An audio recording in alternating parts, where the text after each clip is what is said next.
Avez-vous déjà entendu parler des dendrobates? Des grenouilles venimeuses si petites qu'elles sont considérées comme les joyaux de la forêt. Originaires du continent américain, il en existe une multitude d'espèces. Pour vous les présenter, je suis parti en Amérique centrale sur la trace d'une des espèces les plus reconnues du genre Ophaga. Alors je vous invite à me suivre sur les traces de l'Ophaga pumilio. Non mais il s'est barré. Ça va rien. C'est barré? Ouais.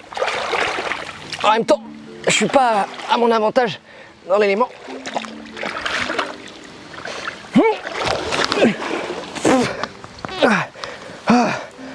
Alors je vous rassure, oui et non, mais l'endroit où on va la trouver, c'est pas dans l'eau.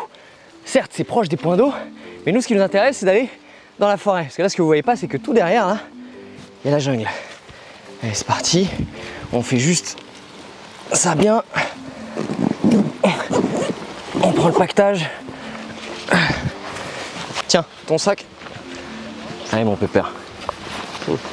Ça va ta tête aujourd'hui? Oui, ça va. Beaucoup mieux. Parfait. Allez, on y va.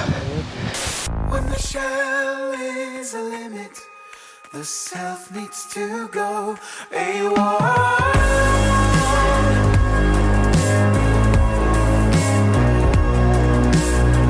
I'm not this saberless fake.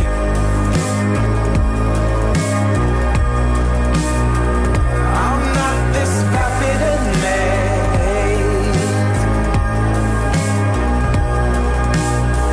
I'm not this saberless fake. I'm better off with my scars.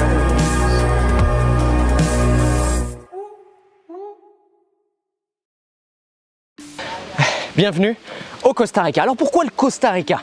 Et parce que les Ophaga pumilio, elles ont des morphes différents. Des morphes, c'est une coloration, mais aussi un pattern. C'est quoi la différence entre les deux? La coloration, c'est que tu vas avoir une différence de couleur. Par exemple, cette feuille, elle peut être verte, jaune, rouge, mais le motif qui va être dessus va changer aussi. Et c'est ça qui est compliqué avec les Ophaga pumilio, enfin pas compliqué, mais fascinant, c'est qu'il y a une différence de pattern absolument incroyable. C'est surtout au Panama, dans l'archipel de Bocas del Toro, que les morphes et les patterns d'Ophaga pumilio sont les plus nombreux. Chacune de ces colorations est un moyen de communication pour chaque localité. C'est un langage visuel. Et pour les plus petites localités ou communautés, c'est même un dialecte. L'apparition de tous ces morphes se fait via un procédé évolutif qui s'appelle la morphogénèse. C'est un processus biologique qui donne sa forme et sa structure à un organisme. Et la coloration en fait partie. Sur l'archipel de Bocas del Toro au Panama, comme les communautés sont isolées île par île, tous ces morphes sont apparus pour pouvoir se reconnaître. Et une espèce qui possède plusieurs morphes se dit polymorphisme. Et ce qui nous intéresse ici au Costa Rica, c'est que le morphe rouge avec les pattes bleues, eh ben, il se trouve ici. Précisément. Alors pour ceux qui n'ont pas vu les autres vidéos sur les grenouilles de la même famille, la famille des Dendrobatidae, il faut savoir que c'est une famille qui comporte les genres de grenouilles les plus toxiques de la planète. Et c'est aussi pour ça, probablement, qu'elles sont aussi les plus colorées. Cette coloration atteste d'un danger. On appelle ça la notion d'aposématisme. C'est-à-dire se rendre très coloré pour annoncer une toxicité. Et les Dendrobatidae, à l'exception d'un genre, sont réputés pour être très toxiques. L'Ophaga pumilio, avec la Phyllobates vitatus, c'est à mon sens la grenouille la plus toxique ici au Costa Rica. Elle est plus discrète que sa cousine, la Dendrobate auratus, qui paradoxalement, elle va avoir en fait une toxicité beaucoup moins balèze en fait. Allons par là. Et non pas par là. Moi je vais aller là où sur le sol, il y a des feuilles, parce que c'est là que tu vas les trouver. Même si des petites grenouilles que tu vas pouvoir trouver un peu en hauteur, dans les arbres, surtout là où il y a des bromélias, elles viennent foutre leur tétard dedans, c'est fabuleux. Et bien c'est surtout sur le sol où tu as de la litière qu'elles vont venir. Quelle est la différence entre le sol qu'on a là, ok, et le sol qu'on a ici? Et bien à cet endroit-là, tu vois, c'est que de la terre. Il y a très peu de matière organique, il n'y a que de la terre, ok? Donc, il n'y a rien à bouffer. S'il n'y a rien à bouffer, il n'y a pas d'animaux qui vont venir manger s'il n'y a rien. Or, là-dessous, je prends juste une poignée comme ça, en faisant attention. Et là, il y a des acariens, des des petits invertébrés, tout un tas de trucs dans les racines. C'est ça la litière, c'est ça la vraie litière. Là c'est un chemin qui a été fait artificiellement. Hein. Ça, c'est-à-dire que ça a été voulu. C'est pas juste des gens qui sont passés au fur et à mesure et qui ont fait un chemin. Non, ça a été déblayé. Tout a été foutu sur le côté. Mais ça c'est la vraie litière. Et là, l'Ophaga pumilio, c'est là-dessus qu'elle va aller. Je vais faire attention de ne pas mettre les mains trop dessous parce que il peut y avoir des serpents en fait. Hier soir, on a trouvé quand même un tertiopelo sous une feuille, un botrop, ça se perd sous une feuille. Voilà. Eh les amis.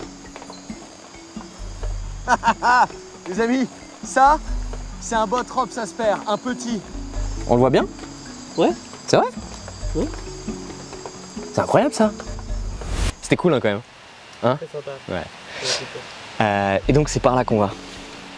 Ah! T'entends ça ou pas? Ouais. Ouais?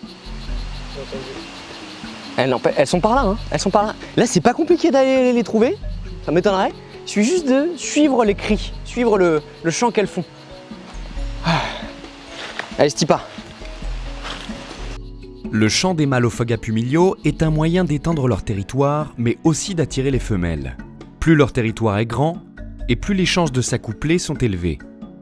Bien que certains mâles puissent chanter à même le sol, ils préfèrent cependant prendre de la hauteur pour être entendus de plus loin. Ici, nous assistons à une véritable cacophonie. Des mâles chantent et d'autres répondent. Et vous pouvez assister à ce phénomène absolument toute l'année si les conditions sont favorables. Il est beau cet endroit. Tu trouves pas? Regarde, avec ces lianes pendantes là. Regarde, tu passes comme ça. C'est beau, non? Ouais, le plan aussi. Ouais, hein. Ça m'étonnerait pas que le plan soit beau, tu vois. C'est génial. C'est vraiment génial. Regarde ça. Tu vois, tu te demandes souvent parfois dans quel endroit ça vit, où est-ce que ça vit, comment ça vit. C'est-à-dire, est-ce que c'est toxique, est-ce que c'est dangereux, qu'est-ce que ça mange, etc. Mais on a souvent très peu d'informations sur le biotope. Mais qu'est-ce qu'un biotope ? Le biotope est le résultat de l'ensemble des mécanismes physiques et chimiques dans un environnement. Il concerne le domaine du non-vivant, donc de phénomènes naturels appelés facteurs abiotiques. Le vent, la pluie, la hausse des températures, les mécanismes géologiques, mais aussi la topographie constituent le biotope. Mais alors qu'en est-il du vivant ? L'ensemble des organismes qui vivent dans un biotope, comme les plantes, les animaux, les champignons, est appelé la biocénose. Et c'est donc l'association entre le biotope et la biocénose qui forment un écosystème. Le biotope de l'Ophaga pumilio, c'est situé entre 0 et 900 mètres d'altitude, dans des coins comme celui-ci, où tu as un sol hyper riche en feuilles, de la bouffe partout, il y a un petit courant d'air frais qui est juste hyper agréable, et toujours proche, plus ou moins, d'un coin d'eau, d'un ruisseau. Vraisemblablement, là, c'est une toute petite, c'est un petit ruisseau, qui est magnifique comme tout. C'est beau, hein. Et t'as juste à regarder sur le sol. T'as vu le nom de la Dendrobatoratus? T'as jamais fait gaffe? Dendrobatoratus, on l'appelle la grenouille de dard empoisonnée. Et Ophaga pumilio, on l'appelle la blue jean. Alors qu'en fait, genre, la Dendrobatoratus, il me semble qu'elle a jamais été utilisée pour vraiment faire des fléchettes empoisonnées parce que son venin, il est surcoté. Tu vois? Et paradoxalement, c'est la blue jeans, celle qui porte des jeans bleus, tout ça parce qu'elle a des jambes bleues, qui a une toxicité un peu plus élevée quand même. Donc, comme elle est très colorée, c'est pas compliqué sur un sol marron de voir une tache rouge. Et en plus, on les entend, donc c'est vraiment pas compliqué.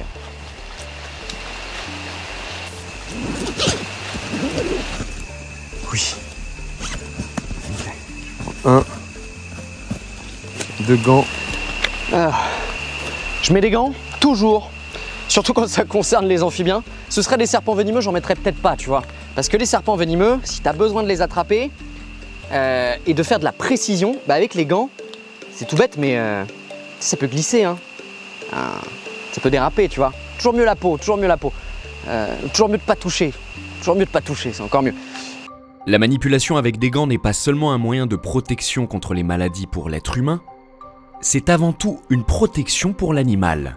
Les amphibiens sont très sensibles à un genre de maladie appelé le batrachochytridium. Il provoque une infection très grave et mortelle appelée la batrachochytridiomycose. C'est une infection diffusée sur l'ensemble de la planète et qui touche quasiment tous les amphibiens.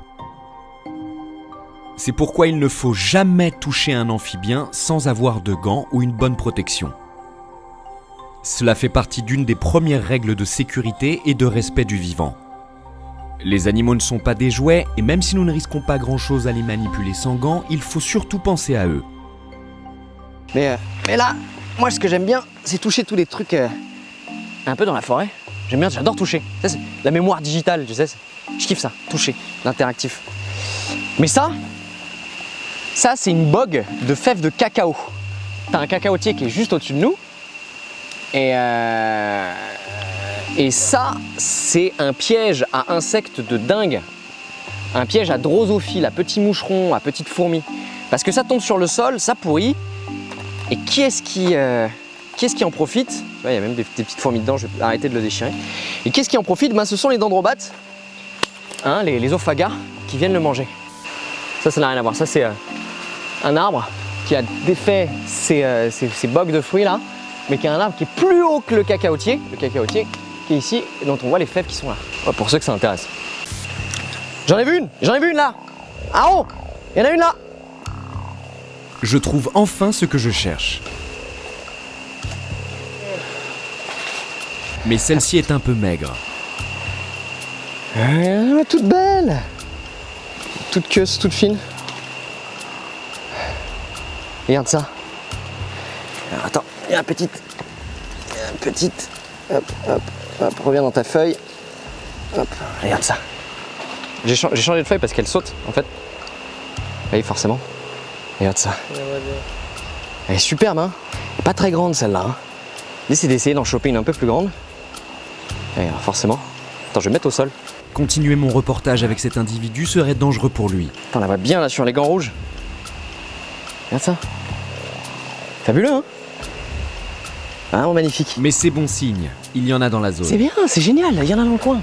Essayez d'en trouver d'autres. Bien. Commence à faire un peu chaud. En revanche, les températures commencent à augmenter.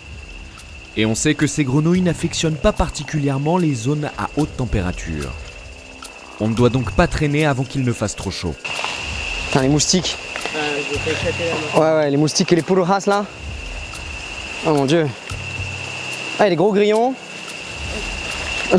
Ça va? Ah, rien vraisemblablement. Il s'écoule tout de même un peu moins d'une heure sans rien trouver. Et jusqu'à ce que... C'était par là qu'on avait chopé le Chironius, non? Ouais, c'était par là. Là, il y en a une là. Là.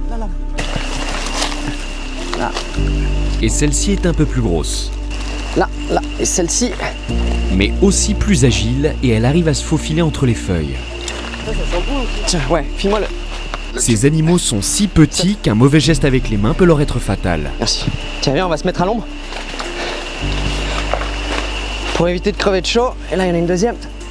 J'en trouve une deuxième et c'est parfait pour continuer la vidéo. En revanche, il faut nous protéger du soleil. Viens. Allons par là. Pas pour nous, mais pour elle. Est-ce que tu peux m'envoyer une autre paire de gants, s'il te plaît?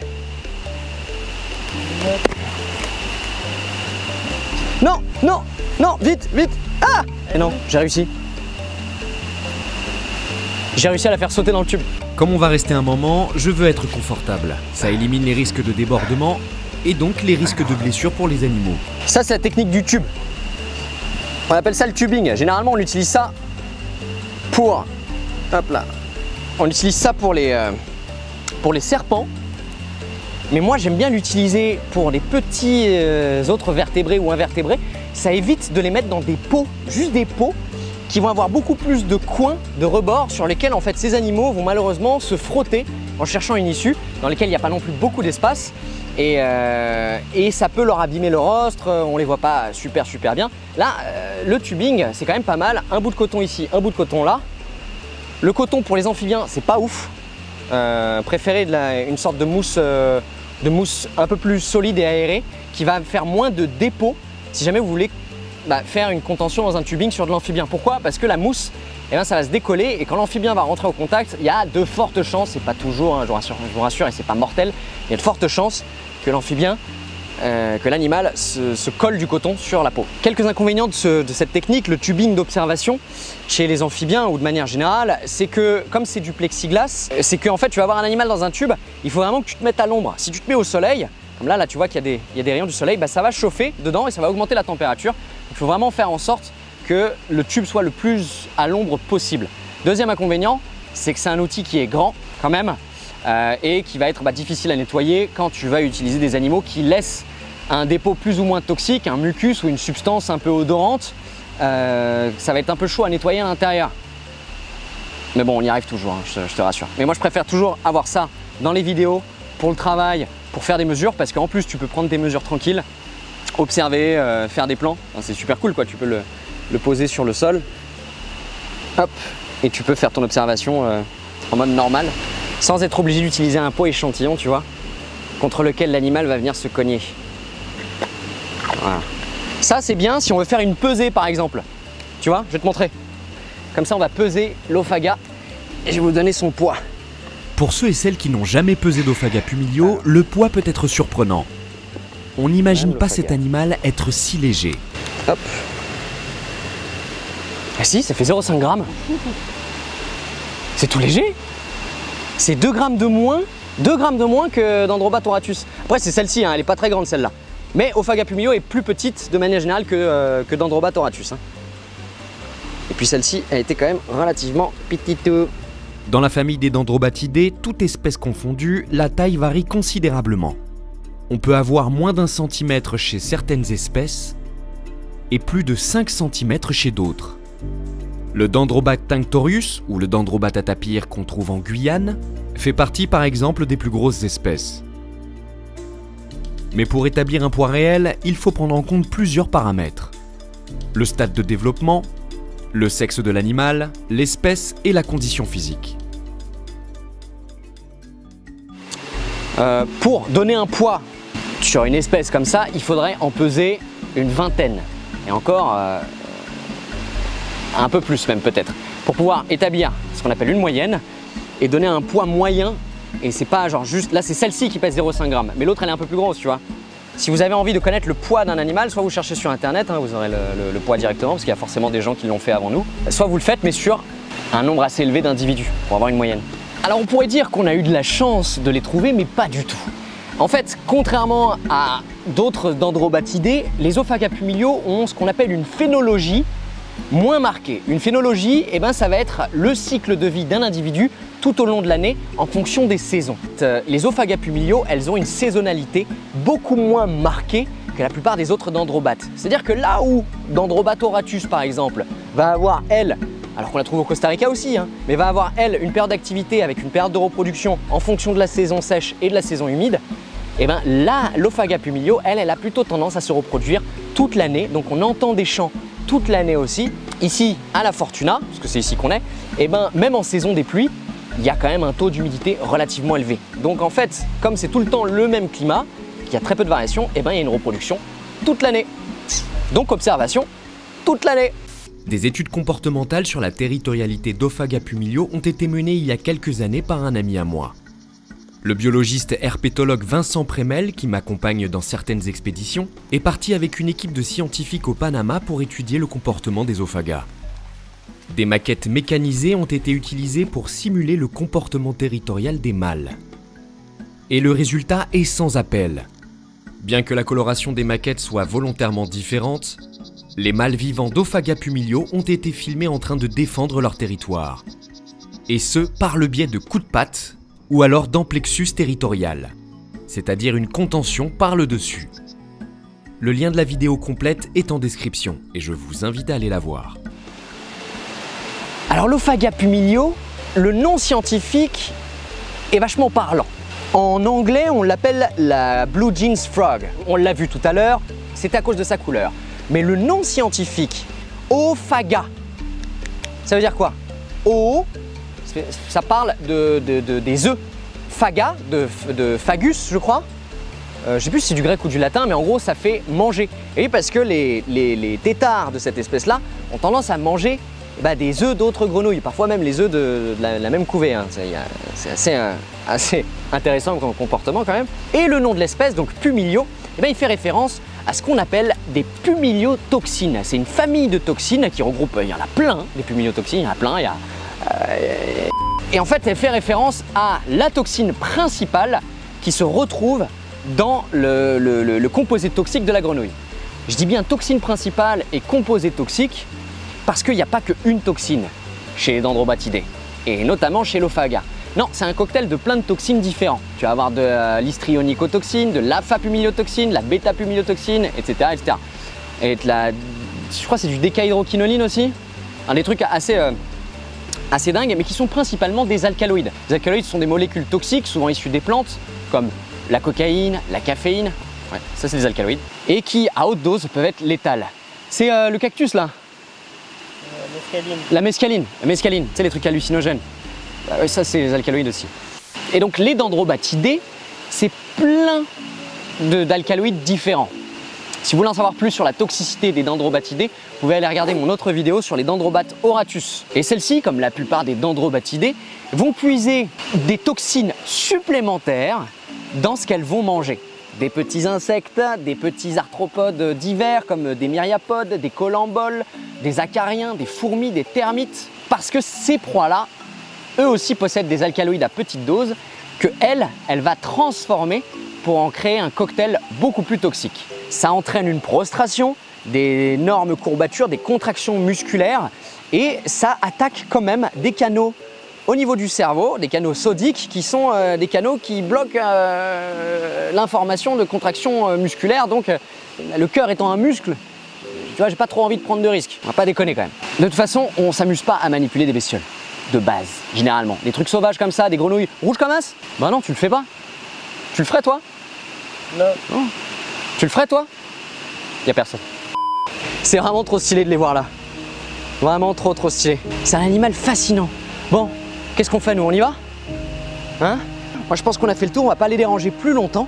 Si cette vidéo vous a plu, n'hésitez pas à laisser un commentaire et notamment taguer le nom d'un animal que vous aimeriez que j'aille voir directement dans la nature en comparant son mode de vie en captivité et son mode de vie dans la nature.